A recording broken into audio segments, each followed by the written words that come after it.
pleasure to meet you. My name's Jeremy, and welcome to the Hair Metal Rules podcast. I thank you so much for taking the time. It's a pleasure, absolutely. So, what are you up to today? Man, you just come in at one of the most opportune moments. Just out of I don't know what happened. I woke up this morning. I've got um I've got plans to do both a new Tyketto album and a solo album. I'm being very I'm overworking myself, but I've just got a lot of ideas floating around, whiteboards full of stuff and all that. And in my head, I was like, there was this demo on cassette years ago with a song that a friend of mine and I wrote that I really liked, and I thought I would love to bring that back for a solo record. It's like, God, I wonder if I have that. And it took 10 minutes to dig that out Wow. of the box. These are all demo tapes. These are Tyketto before we had record deals. This is Wasted when we recorded it at Abbey Road Studios. These are remote cassettes that I used to have really good little handheld cassette deck that we Right. recorded loads of stuff at rehearsals. And I found also tucked away a working cassette deck. So I'm going to be digitizing a lot this week. You got a box of treasures there. Yeah, and I'm just absolutely over the moon about it. I found the song I was looking for. It still exists. I even found, this is really something. This is a cassette. This is a cassette. I don't know if you can see it, but Right. it's Yeah. actually a cassette mailing box with the tape in it. Oh, And wow. this was sent by my uncle, Corporal William Vaughn, when he was serving in Vietnam, to his mom and dad. I have no idea what's on here. Oh, my. Look at So that. hearing my uncle's voice later, I'm a bit excited about that. Is it hard to take a cassette deck nowadays? I mean, I have a stereo that has a cassette player on it. I kind of built my own sort of sound system to play vinyl on, but it was hard to find one that actually had jacks that would. Oh no, if you've got, I mean, on a small one, right? So that's the output jack, right? Okay. Yes. The little mini. And so all you need is the converter to the 1/4 inch on the other side if you've Oh, got an okay. interface on your computer. Okay, I see. Yeah. If you don't have an interface, the direct line in would just be, the older laptops would still have the mini jack input. Okay. Yes, sir. All right. All If right. not, you can buy USB. They're like $30. And you Okay. get like Yeah. cassette decks that are just for that, exactly for this. So Yeah, you're a busy fella. yeah, well, I was already. Never mind that. So hang on a second. I'm just gonna turn this thing off. I didn't even know I had a cassette deck that still worked. There So you go. Well, yeah, yeah, you're fortunate. yeah, I'm just gonna set it all up with my Logic recording program and just start, downloading the stuff that's still worth keeping. There you go, and work with it from there. Yeah, pretty much. I mean, I'm not the biggest fan of um, releasing, unheard gems and all that. Usually, when you haven't heard something a band did 20 years ago, there's a reason. There's a reason you never heard it. Yeah, it's usually shit. I hear you. but but one of the great stories of Tyketto is that when we were writing the first album, I guess we had 5 or 6 songs, that we knew, like we'd written Wings, we'd written Forever Young. We were like, okay, this is going. These are going to be good songs. And Michael came to me and he said, obviously, we still need to keep working. He says, you got anything, old demos or anything that, that we haven't heard that we could maybe listen to and check out? Because I was obviously turning into the kind of main songwriter at the time. And I said, yeah, I got this 4-track cassette, demo. My friend of mine had a 4-track machine, Right. recorded Yeah. 2 tracks on each side of the cassette. And I said, yeah, but it's always this syrupy, ballady stuff. Well, let me listen to it. And let me see. So and I just found it. And there are 5 songs on there, 2 of which are Standing Alone and Burning Down Inside, which Nice. ended up on the album. And of course, Standing Alone, perhaps the most important song I've ever written, and I had no intentions of anybody hearing it. I wrote it in about 15 minutes, and it was a moment of great pain. And I just threw it Yes. out there. And Michael looked at me and said, "Why the hell are we not doing this one?" Okay. Mhm. And so now I've actually found the cassette. I just called Michael and played it for him. I was like, listen, listen. Nice. Wow. You guys were a East Coast band, right? Yes, New York.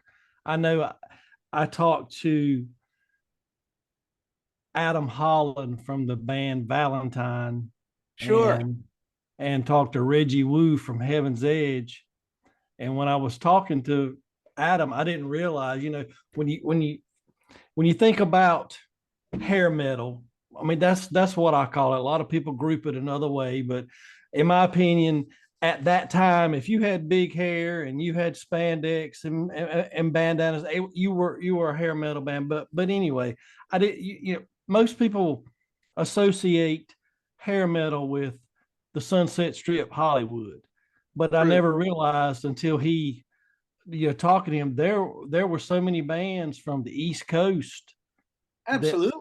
I that mean, didn't go to Hollywood and do the whiskey a go go thing. They just played, on the East Coast and were very successful. And you guys were one of those bands. sure. Well, you had guys like Danger Danger, Winger, Skid Row. We were all East Coast guys. We all knew each other, generally speaking, from working in cover bands together. White Lion came out of Lemoore. Um, yeah, so it's like anything else with the music industry, because the music industry has never had much of an imagination of its own. When somebody finds somebody, regardless of where they're from, and they're successful, everybody goes, "Oh, let's go there." We'll get Right. all Yes. there. So when Guns N' Roses hit, that would have been what, 87, 88, 7. Yeah. like Hmm. that. Everybody just went to LA and hired every band that wore bandanas and looked like they slept in crack alleys, and said, "That's it. Sure. We want this guy and this guy." And some of them were good. You got Yeah. LA Guns out of that, but some of them were fucking awful. And I agree. that's just what they did. They'd swoop in, just use up all the resources and leave. I guess maybe it's all on how you look at it. Being on the West Coast, you're kind of safe in a way because Hollywood, everybody looked like everybody, and everybody kind of emulated everybody. But you guys are doing your own thing on the East Coast, making a name for yourself. What was the music scene like on the East Coast in the '80s, mid '80s, club wise? Oh man, that's where I started. I started a little bit upstate New York in Rockland County. I played in several different cover bands, then ended up in this cover band super group. It was all guys from other known cover bands that got together to form a bigger cover band. Um, and man, the money that was being generated at the time. I mean, first of all, you could go out and play a club on a Wednesday night and 1,000 people would show up. I mean, it was that everybody had enormous light shows that were almost equivalent to arena rock bands. It was Yes. crazy. There was a band, not the same one that everybody knows, but there was a band called White Tiger that was in the New York circuit, was enormous. Twisted Sister started out as all cover band, and Right. they were doing their thing. We had Phantom's Opera, which is, I think, where Alec John Such came from. Yes. Um, there's a couple others, I can't remember their names now. That there's a couple that are still going. Backstreets, I think, Bruce Springsteen show from Jersey, still Right. playing. Yasgur's Farm was another one. They did everything from Woodstock, and they were amazing. That was the thing with that period in time. I'll give you an example. All right, so Mike Arbini, the drummer from Tyketto, we met because he was in a cover band that played the same places Allied Forces did. His band was called Dreamer. Their Okay. guitar player was a guy named Vito Bratta. Wow. So, we were all working, you Yeah. know, and that's how good you had to be. If Judas Priest put out Defenders of the Faith, we had to learn those songs quick, Yes.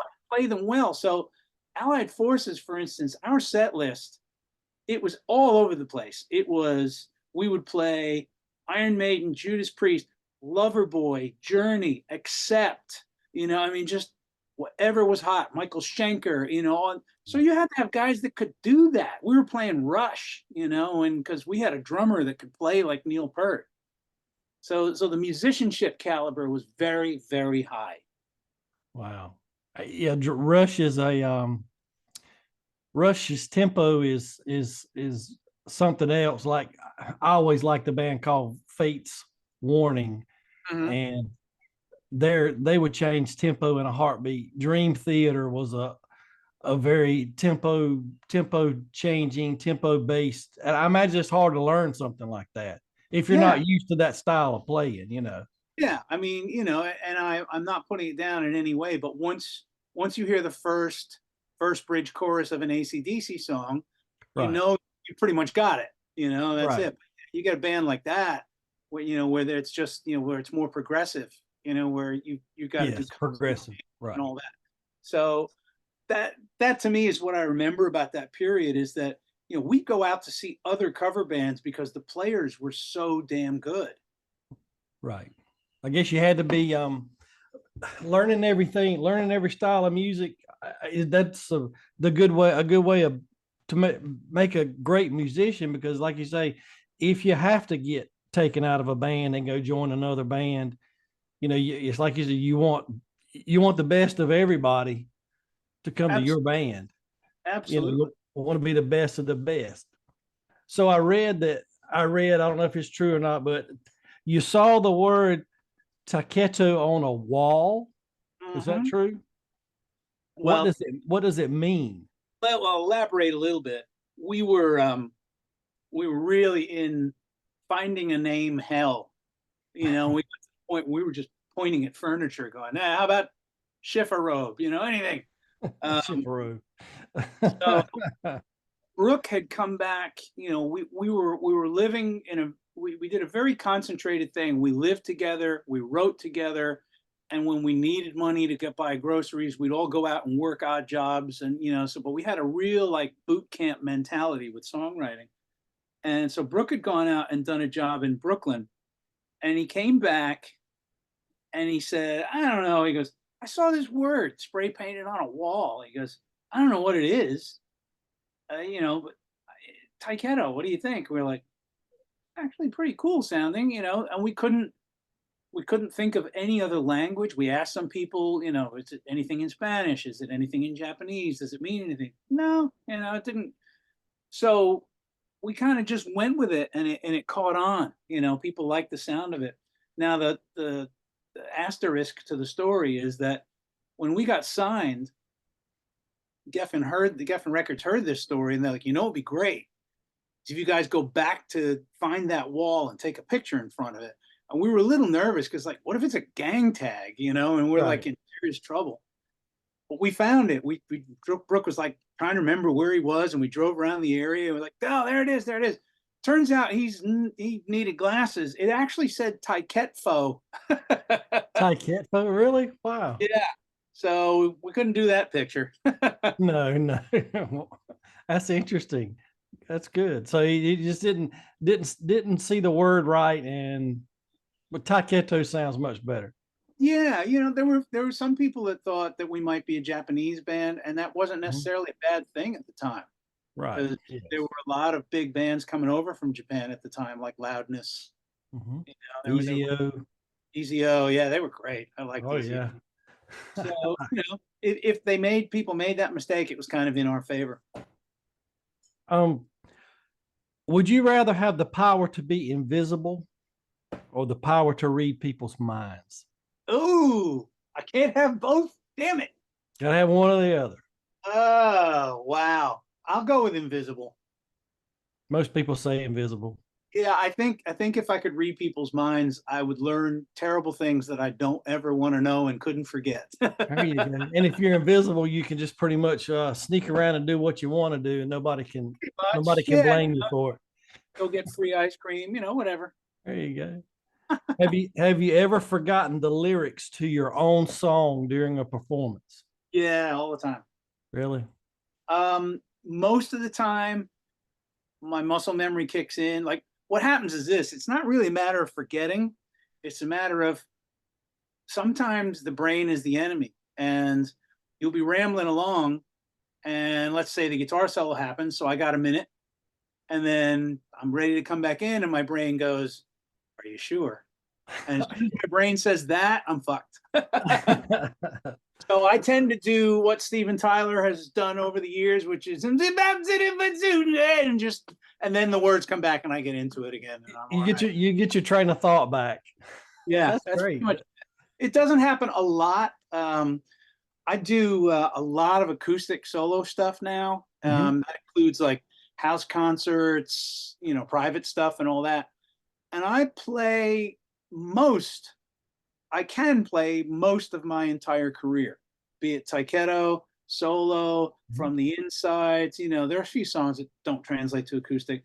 There's no way I can remember all that stuff. So I Sure. usually bring along a lyric book, a Oh cheat yeah. sheet, and I just tell the audience, look, I've written 250 songs. I can't remember all of them. Can't remember them all. That's the case in anything. I mean, you're gonna forget from time to time. So Yeah. what was I gonna? I have my cheat sheet here. I'm not very good at just off the cuff talking.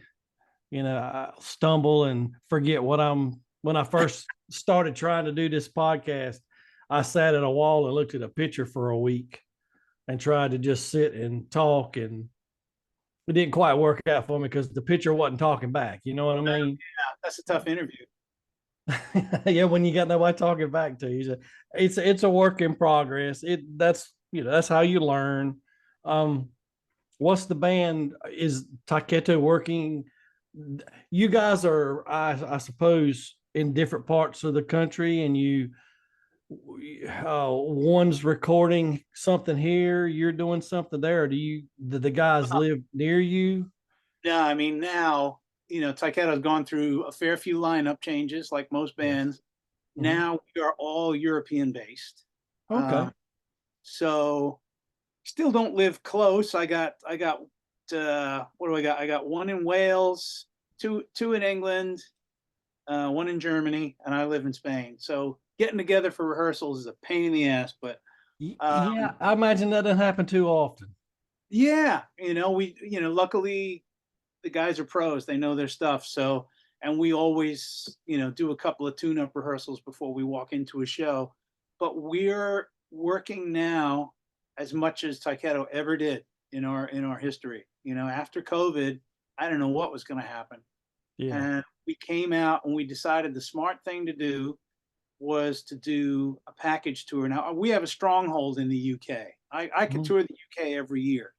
Our fans there are just rock solid and they know what they're going to get from our shows. So, it's easier to tour the UK than it is America because you're not dealing with such a huge landmass. Yes. Um, so, we'll get out there and we'll mix it up and mess it around so it's never the same thing twice and all of that.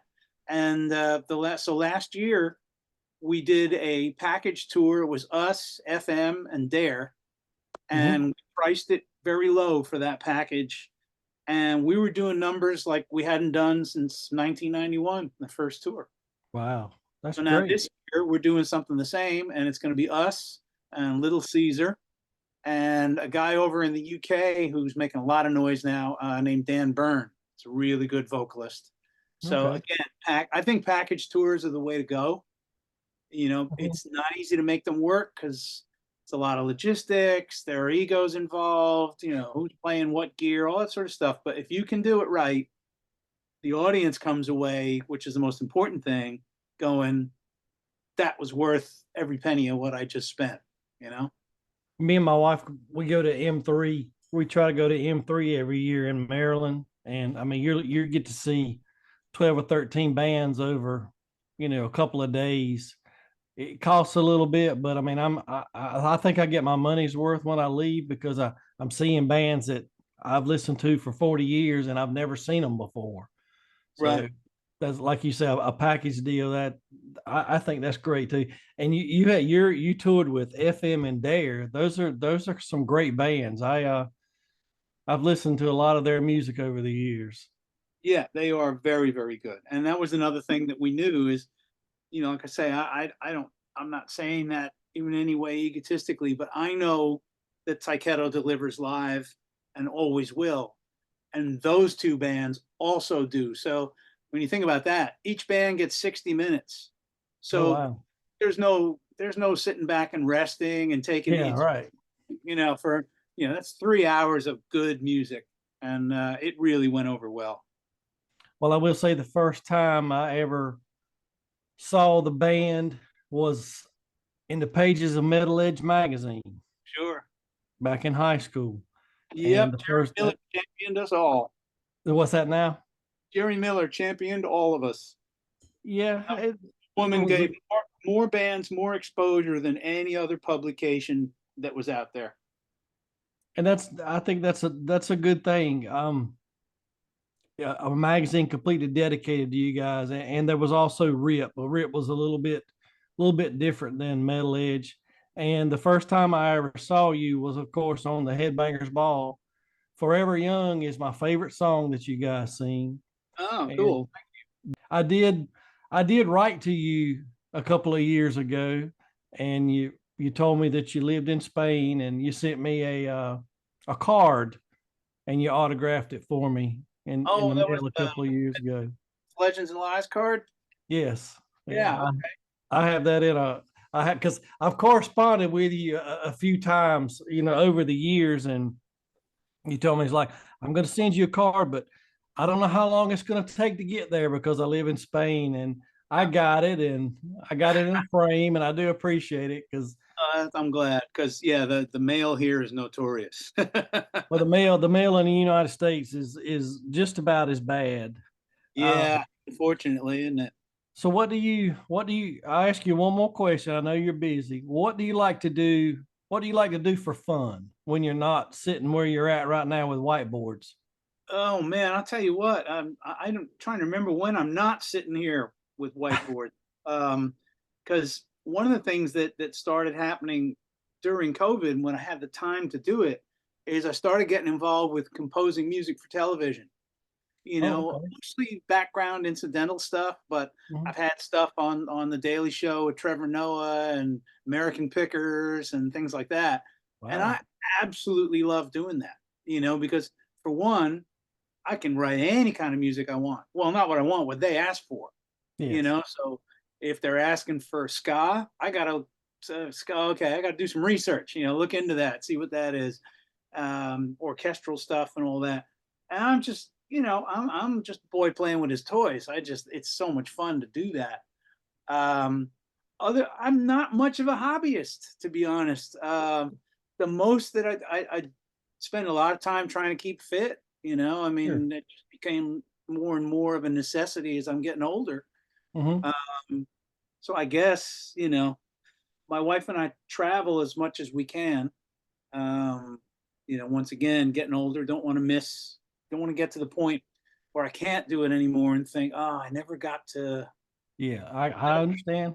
Yeah. So, a lot traveling is a big hobby that provides a lot of fun. It's just difficult because I already travel so much that, I come home like, oh, I don't want to go anywhere. yeah, I don't want to see another airport for a while. Not a lot of podcasts, and it's all where I'm at. It's, we're all doing it because we love music. It's not Hmm. like it used to be, you get the machine behind you and you Right. can force feed what's going on. Now I call it selling music door to door, Yeah. and I'm amazed at the pockets. I mean, there are people now just like yourself who are just music fans, grew up loving it. They run festivals now, Oh you know, wow. and Yeah. it's because nobody else was doing it.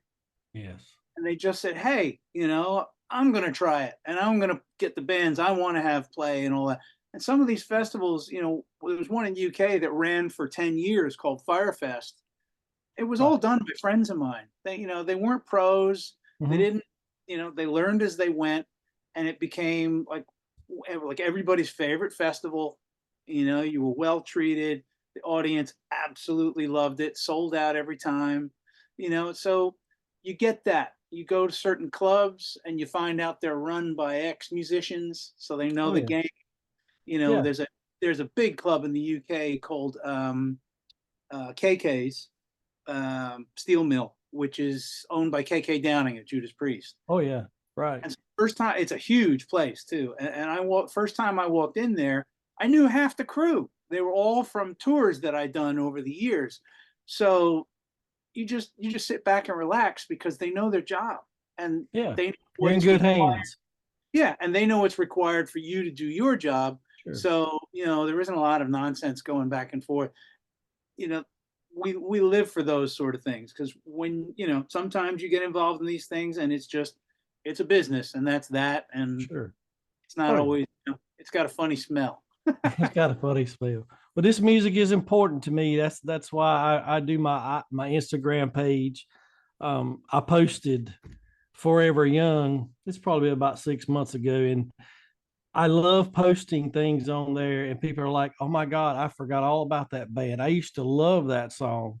Mm, My goal is if I can put a memory in people's heads, because the 80s decade, to me, I can listen to a song, but it goes with any decade. I understand that, but to me, I can listen to a song and know exactly where I was, exactly what I was doing, mhm. and I just want to keep the music alive and keep it going, and give people memories, and that's my whole goal. I'm not here to get fame and fortune, and I'm just here to be a guy that loves hair metal, glam metal, 80s rock, and anybody that's kind enough to come on here and talk about it for a few minutes, and that makes it, that's kind of like the butter on the bread. Yeah, we're all like that, man. Fame and fortune left the building years ago. Those days are long gone. It never happened for me, but I understand what you're saying. So yeah. Yeah, but I mean, here I am. I joined Wasted in 1985, Right. so going almost 40 years Yeah. as a professional musician. I may not be driving an expensive car or own my own house, but I'm a happy guy. But I've talked to a lot of people like Adam Holland from Valentine, and he does kind of some of the things you were saying, doing some. I know he was telling me he was doing some songs for a new SpongeBob movie, like we need a new SpongeBob SquarePants movie. But anyway, I think it's great that you guys are still making music, you're still making albums, you're still touring, because trust me, there's people out there that still love your music. And if you guys ever come to anywhere to in the United States, I'm do everything I can to Yeah, right. watch you guys.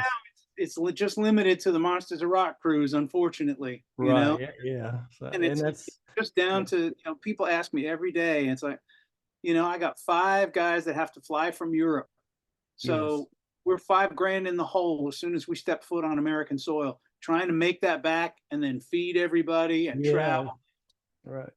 It ain't coming together anytime soon. Even M3, we've been on it a couple times. Hmm. We get offers again, but I can't make it financially work. And, I can't ask them to pay me, Oh, you know, sure.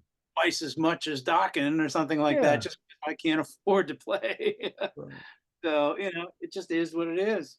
But we keep chipping away at it. Little, every now and then a festival will make an offer, and we'll try and see if we can make something happen. We've been over once or twice, so I don't think that ship has sailed completely yet. Well, hopefully it'll sail across the Atlantic at some point in time. That's my plan. Well, sir, I do appreciate you coming on the podcast. I hope you have a good day. And like I said, I'm a big fan, and I do appreciate you. God bless you, and good luck with everything you got going on. Thank you very much, Jeremy. I appreciate your time.